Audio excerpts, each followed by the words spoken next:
আসসালামু আলাইকুম। যারা যারা নতুন সৌদি আরবে আসতে যাচ্ছেন বা আসার প্ল্যান করছেন, আমি তাদের উদ্দেশ্যে বলতে চাই যে না আসাই বেটার।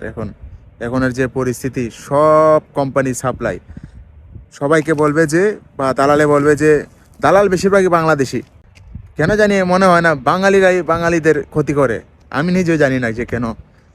এখন আরেকটা কি হলো কি, এই যে আপনাকে বলবে 12 মাসের বা 1 বছরের যে একামা দেবে, একামার কথা বলে নিয়ে আসবে, কিন্তু আপনাকে দেবে কত 3 মাসের একামা ধরাই দিবে। ঠিক আছে, তারপরে মনে করেন আপনি নিঃস্ব হয়ে যাবেন, আপনি কফিল ছাড়া হয়ে যাবেন, আপনি অবৈধ হয়ে যাবেন। তো অবৈধদের এই জায়গায় কোনো কোনো মূল্য নাই, ঠিক আছে, মূল্যায়ন নাই। আপনি যারা যারা আসবেন মনে করেন যে সব কিছু ভাবনা চিন্তা করে আসবেন।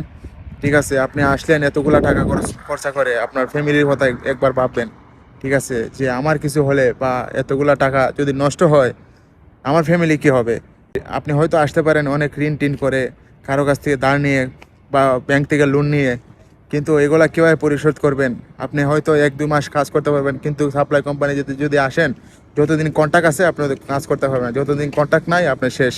তখন আপনি বেতনও পাবেন না, কিছু পাবেন না। তো ভাই, যারা যারা আসবেন সবাই ভাবনা চিন্তা করে আসবেন, বুঝে শুনে আসবেন। ঠিক আছে, আপনি এমনটা করবেন না যাতে আপনার জন্য আপনার ফ্যামিলি নিঃস্ব হয়ে যায়, ধ্বংস হয়ে যায়। ঠিক আছে। তো আরেকটা কথা, বাংলাদেশি দালাল হতে সাবধান।